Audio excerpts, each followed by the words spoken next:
إن الحمد لله نحمده ونستعينه ونستغفره ونعوذ بالله من شرور أنفسنا ومن سيئات أعمالنا من يهد الله فلا مضل له ومن يضلل فلا هادي له وأشهد أن لا إله إلا الله وحده لا شريك له وأشهد أن محمدا عبده ورسوله بسم اللہ الرحمن الرحیم ان رحمت اللہ قریب من المحسنین۔ تمام تعریفیں اللہ رب العالمین کے لیے لائق و زیبا ہے جو ہمارا خالق، مالک اور رازق ہے۔ درود سلام ہو نبی محترم و مکرم پر، جس کو اللہ رب العالمین نے تمام جہاں والوں کے لیے ہادی و رہنما بنا کر مبعوث فرمایا۔ معزز سامعات، السلام علیکم ورحمۃ اللہ وبرکاتہ۔ آج کی اس بزم میں میری تقریر کا عنوان ہے اللہ تعالیٰ کی رحمت۔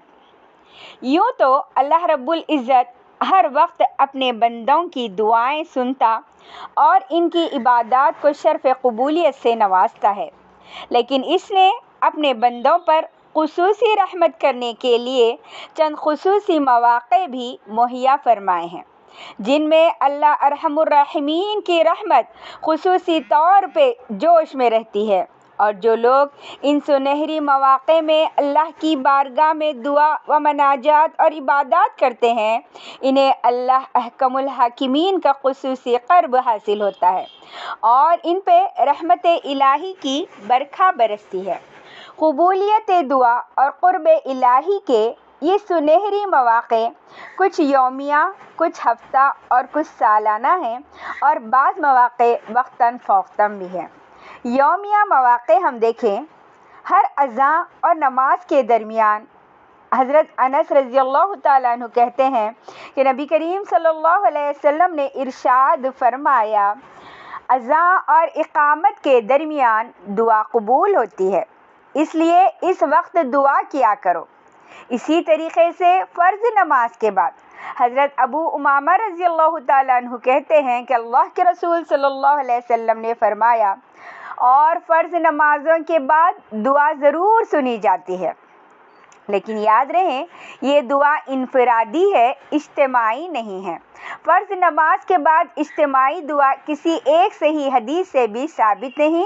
یہ دونوں مواقع روزانہ 5 مرتبہ ہم کو میسر آتے ہیں۔ اسی طریقے سے رات کے پچھلے پہر حضرت ابو ہریرہ کہتے ہیں کہ اللہ کے رسول صلی اللہ علیہ وسلم نے فرمایا، ہمارا رب ہر رات پچھلے پہر آسمان دنیا پہ نزول فرماتا ہے جس طرح اس کی شان کے لائق ہے، اور اعلان کرتا ہے، کون ہے جو پکارے اور میں اس کی دعا قبول کروں، کون ہے جو مجھ سے مانگے تو میں اسے عطا کروں، کون ہے جو مجھ سے بخشش طلب کرے اور میں اسے بخش دوں۔ اسی طریقے سے رات کو جب بھی آنکھ کھلے بشرطے کہ وضو کر کے انسان سویا ہو۔ یعنی حضرت ابو ہریرہ بیان کرتے ہیں، جو مسلمان رات باوضو ہو کر ذکر اذکار کر کے سوتا ہے، اگر رات کو کسی وقت اچانک اس کی آنکھ کھل جائیں تو اس وقت وہ اللہ رب العزت سے دنیا و آخرت کی جو بھلائی بھی مانگے گا، اللہ رب العالمین اسے ضرور وہ بھلائی عطا کریں گے۔ ہمیں چاہیے میری بہنوں کہ سنہری مواقع حاصل کرنے کے لیے رات باوضو ہو کر ذکر و اذکار کرتے ہوئے سویا کرے۔ اسی طریقے سے جب اذان ہو رہی ہو، یعنی اذان کے وقت دعا قبول ہوتی ہے۔ حدیث کے راوی حضرت سہل بن سعد ساعدی بیان کرتے ہیں، اسی طریقے سے ہفتہ وار مواقع جمعہ کے دن ایک قبولیت کی گھڑی۔ حضرت ابو ہریرہ بیان کرتے ہیں، اللہ کے رسول نے فرمایا، جمعہ میں ایک گھڑی ایسی ہے جس میں کوئی مسلمان بندہ اپنے رب سے بھلائی کا سوال کرے تو اللہ تعالیٰ اس کو وہ عطا کرتا ہے۔ اسی طریقے سے دیکھیے، پیر اور جمعرات کے دن روزہ رکھنا، صحیح مسلم کی روایت ہے، حضرت ابو قتادہ رضی اللہ تعالیٰ عنہ بیان کرتے ہیں کہ اللہ کے رسول صلی اللہ علیہ وسلم پیر کے دن کے روزے کے بارے میں نے دریافت کیا آپ سے، تو آپ نے فرمایا اس دن میں پیدا ہوا اور اس دن مجھ پر وحی نازل کی گئی۔ حضرت ابو ہریرہ کہتے ہیں کہ اللہ کے رسول صلی اللہ علیہ وسلم نے ارشاد فرمایا پیر اور جمعرات کے دن اعمال اللہ کے حضور پیش کیے جاتے ہیں، میں پسند کرتا ہوں کہ میرا عمل پیش ہو تو میرا روزہ ہو۔ یہ روزے قرب الہی اور قبولیت دعا کا ذریعہ ہیں۔ معلوم ہوا کہ اللہ کے رسول صلی اللہ علیہ وسلم نے اپنی پیدائش کے دن روزہ رکھ کے ثابت کر دیا کہ یہ روزے کا دن ہے، عید اور جشن کا دن ہرگز نہیں ہے۔ اسی طریقے سے دیکھیں میری بہنوں، ماہانہ مواقع یعنی مہینے میں بھی یہ موقع ملتے ہیں نیکیوں کو کمانے کے، وہ ہے ایام 20 کے روزے۔ ہر اسلامی مہینے کی 13، 14، 15 تاریخ کو روزہ رکھنا۔ اللہ کے رسول صلی اللہ علیہ وسلم نے حضرت ابو ذر غفاری رضی اللہ تعالیٰ عنہ کو مخاطب کر کے فرمایا اے ابو ذر، اگر آپ مہینے میں 3 روزے رکھنا چاہیں تو قمری مہینے کی 13، 14 اور 15 کا روزہ رکھیں۔ یہ روزے بھی قرب الہی اور قبولیت دعا کا ذریعہ ہیں۔ یہ سنہری مواقع ماہانہ ہم کو ملتے ہیں۔ اسی طریقے سے حضرت سہل بن سعد رضی اللہ تعالیٰ عنہ سے روایت ہے کہ اللہ کے رسول نے فرمایا اور بارش کے دوران دعا رد نہیں کی جاتی۔ دراصل قرآن کریم میں بارش کو رحمت کہا گیا ہے، اس لیے بارش کے وقت اللہ تعالیٰ کی رحمت جوش مارتی ہے تو اس وقت دعا رد نہیں ہوتی۔ جب اہل ایمان غلبہ اسلام کے لیے اہل کفر سے قتال کرتے ہیں اور جان ہتھیلی پر رکھ کر کلمہ اللہ پڑھ کر آگے بڑھتے ہیں، یعنی اللہ کا کلمے کو بلند کرتے ہوئے لڑتے ہیں، تو اللہ تعالیٰ کی رحمت جوش میں ہوتی ہے اور اس وقت بھی دعائیں قبول ہوتی ہیں۔ اسی طریقے سے میری بہنوں، آب زمزم پیتے وقت دعا قبول ہوتی ہے۔ حضرت جابر رضی اللہ تعالیٰ عنہ کہتے ہیں اللہ کے رسول صلی اللہ علیہ وسلم نے فرمایا آب زمزم جس نیت سے پیا جائیں اللہ تعالیٰ وہ پوری کر دیتے ہیں۔ تو معلوم ہوا آب زمزم پیتے وقت جو دعا کی جائیں ضرور قبول ہوتی ہے، اس لیے اس سنہری موقع سے بھرپور فائدہ اٹھانا ہے۔ سالانہ مواقع بھی ہم کو ملتے ہیں جیسا کہ عشرہ ذی الحجہ۔ دیکھیں حضرت ابن عباس کہتے ہیں کہ اللہ کے رسول صلی اللہ علیہ وسلم نے ارشاد فرمایا کہ اس دن کا کوئی عمل صالح اللہ کو اتنا محبوب نہیں، اتنا پیارا نہیں جتنا ان 10 دنوں کا اعمال صالح اللہ کو محبوب اور پیارا ہے۔ صحابہ کرام نے عرض کیا کہ کیا اللہ کے رسول صلی اللہ علیہ وسلم جہاد فی سبیل اللہ بھی نہیں؟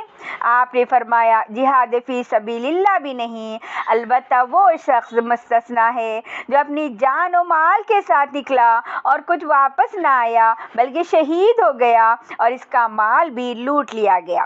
اسی طریقے سے میری بہنوں، یوم عرفہ حضرت عائشہ رضی اللہ تعالی عنہ کہتی ہیں اللہ کے رسول صلی اللہ علیہ وسلم نے ارشاد فرمایا عرفے کے دن سے بڑھ کر کوئی دن نہیں جس میں اللہ اپنے بندوں کو دوزخ سے نجات عطا کرتے ہیں۔ اللہ اپنے بندوں کے قریب ہوتے ہیں، پھر ان کے ساتھ فرشتوں پر فخر کرتے ہیں اور یہ فقریہ انداز میں فرماتے ہیں کہ حجاج کیا چاہتے ہیں۔ اسی طریقے سے ایام تشریق حضرت حضلی رحمۃ اللہ علیہ کہتے ہیں اللہ کے رسول صلی اللہ علیہ وسلم نے فرمایا ایام تشریق 11، 12، 13 ذی الحجہ کے دن، یعنی یہ دن کھانے پینے اور اللہ تعالیٰ کا ذکر کرنے کے دن ہیں۔ تو معلوم ہوا ایام تشریق بھی حصول رحمت الہی کے ایام ہیں۔ اب اسی طریقے سے میری بہنوں، ماہ رمضان، اس میں بھی اللہ کی رحمت برستی ہے۔ یہ سالانہ مواقع مواقع ہیں، جو سب سے بڑا موقع ہے کیونکہ بہت سارے مواقع پر مشتمل ہے اور ان کے فضائل بہت زیادہ ہیں، جیسا کہ جب رمضان کا مہینہ آتا ہے آسمان کے دروازے کھل جاتے ہیں، دوزخ کے دروازے بند ہو جاتے ہیں، شیطان جکڑ دیے جاتے ہیں، اور ایک روایت میں ہے کہ رحمت کے دروازے کھل جاتے ہیں۔ سبحان اللہ، رمضان کی آمد پر کیسا اہتمام کیا جاتا ہے۔ حضرت ابو ہریرہ کہتے ہیں کہ اللہ کے رسول صلی اللہ علیہ وسلم نے فرمایا، تمہارے پاس رمضان کا برکت والا مہینہ آ گیا ہے، اللہ نے تم پر اس کے روزے فرض کر دیے ہیں، اس ماہ میں دوزخ کے دروازے بند ہو جاتے ہیں اور سرکش شیاطینوں کو جکڑ دیا جاتا ہے۔ اللہ کے لیے اس میں ایک رات ہے جو 1000 مہینوں سے بہتر ہے۔ جو شخص اس کی خیر و برکت سے محروم ہوا اور ہر قسم کی جان لیں کہ وہ خیر و برکت سے محروم ہو گیا۔ حضرت ابو ہریرہ کہتے ہیں اللہ کے رسول صلی اللہ علیہ وسلم نے ارشاد فرمایا، من صام رمضان ایمانا و احتسابا غفر له ما تقدم من ذنبی، جس نے ایمان کے ساتھ اللہ سے اجر لینے کی نیت سے رمضان کے روزے رکھے، اس کے گزشتہ تمام صغیرہ گناہ بخش دیے جائیں گے۔ آئیے میری بہنوں، مزید فضائل روزے کے جان رہے۔ حضرت سہل بن سعد کہتے ہیں اللہ کے رسول نے فرمایا، جنت کے 8 دروازے ہیں، ان میں سے ایک دروازے کا نام ریان یعنی سیراب کرنے والا ہے، اس دروازے سے صرف روزے داروں کا داخلہ ہوگا۔ اور اسی طریقے سے ایک حدیث میں ہے، حضرت ابو ہریرہ کہتے ہیں اللہ کے رسول صلی اللہ علیہ وسلم نے ارشاد فرمایا، آدم کے بیٹے کے تمام نیک اعمال کا بدلہ 10 گناہ سے لے کر 700 گناہ تک کر دیا جاتا ہے۔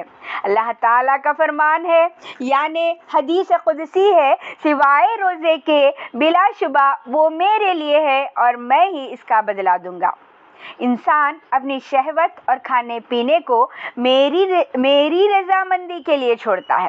روزہ دار کو 2 خوشیاں حاصل ہوتی ہیں، ایک خوشی جب وہ روزہ افطار کرتا ہے اور دوسری خوشی جب اس کے پروردگار سے ملاقات ہوگی۔ اور روزہ دار کے منہ کی مہک اللہ کے ہاں کستوری کی مہک سے بہتر ہے، اور روزہ گناہوں سے محفوظ رکھتا ہے۔ اور جب تم نے روزہ رکھا ہو تو فحش گفتگو سے احتراز کیا جائے اور نہ جھگڑا کیا جائے۔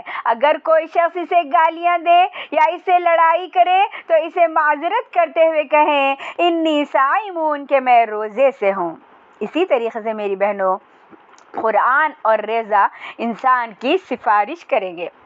حضرت عبداللہ بن عمر سے روایت ہے کہ وہ بیان کرتے ہیں اللہ کے رسول صلی اللہ علیہ وسلم نے ارشاد فرمایا، روزہ اور قرآن مومن انسان کی سفارش کریں گے۔ روزہ کہے گا، اے میرے پروردگار، میں نے اس کو دن بھر کھانے پینے اور شہوت رانی سے روکے رکھا، اس لیے اس کے بارے میں میری سفارش قبول فرما۔ اور قرآن کہے گا کہ رات کو میں نے اسے نیند سے باز رکھا، اس لیے اس کے بارے میں میری سفارش کو قبولیت بخش دے۔ چنانچہ فرمایا گیا دونوں کی سفارش قبول کر لی جاتی ہے۔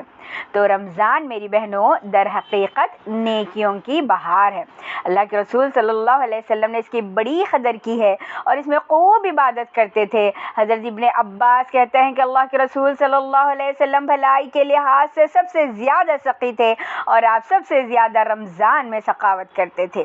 جبرائیل علیہ السلام رمضان میں آپ صلی اللہ علیہ وسلم سے ملاقات کرتے تو آپ صلی اللہ علیہ وسلم انہیں قرآن سناتے۔ جب آپ صلی اللہ علیہ وسلم سے جبرائیل علیہ السلام سے ملاقات کرتے تو آپ صلی اللہ علیہ وسلم نیکی میں تیز آندھی سے زیادہ سقی ہو جایا کرتے تھے، اور آپ نے نیکیوں کی اس بہار کو ضائع کرنے والے کی شدید مذمت فرمائی۔ اور حضرت ابو ہریرہ رضی اللہ تعالیٰ عنہ کہتے ہیں اللہ کے رسول صلی اللہ علیہ وسلم نے فرمایا، اس شخص کا نام خاک آلود ہو جس پر رمضان آیا اور اس کے گناہ معاف ہونے سے پہلے رمضان ختم ہو گیا۔ اور فرمائیے رسول اللہ صلی اللہ علیہ وسلم نے ایسے شخص پر کس قدر غصے کا اظہار فرمایا ہے۔ آپ فرماتے ہیں کہ وہ شخص ذلیل و رسوا ہو جائے، اس کی ناک مٹی میں مل جائے، جو رمضان جیسا سنہری موقع پائے اور اس نے بکثرت نیکیاں کر کے اپنی بخشش کا انتظام نہیں کر پایا۔ آئیے عزیز بہنوں، ہم بھی ارادہ کریں کہ ہم اس نیکیوں کی بہار کو اگر ہماری زندگی میں آیا تو ہرگز ضائع نہیں کریں گے، بلکہ اس کی قدر کریں گے، دن کو روزہ رکھیں گے، رات کو قیام کریں گے، بکثرت قرآن مجید کی تلاوت کریں گے، بکثرت صدقہ و خیرات کریں گے، اور ہر قسم کی برائیاں جیسے فلمیں ہیں، ڈرامے ہیں، ناول ہیں اور افسانے ہیں، کھیل تماشے ہیں، حرام کمائی ہے، ممنوعہ تجارت ہے اور دیگر شیطانی کام ہیں، ان کو چھوڑ دیں گے تاکہ ہمارا رب ہم پر راضی ہو کر ہمیں معاف فرما دیں اور اپنی جنت میں اعلیٰ سے اعلیٰ مقام عطا فرما دیں۔ آمین ثم آمین وآخر الدعوان ان الحمد للہ رب العالمین۔ السلام علیکم ورحمۃ اللہ وبرکاتہ۔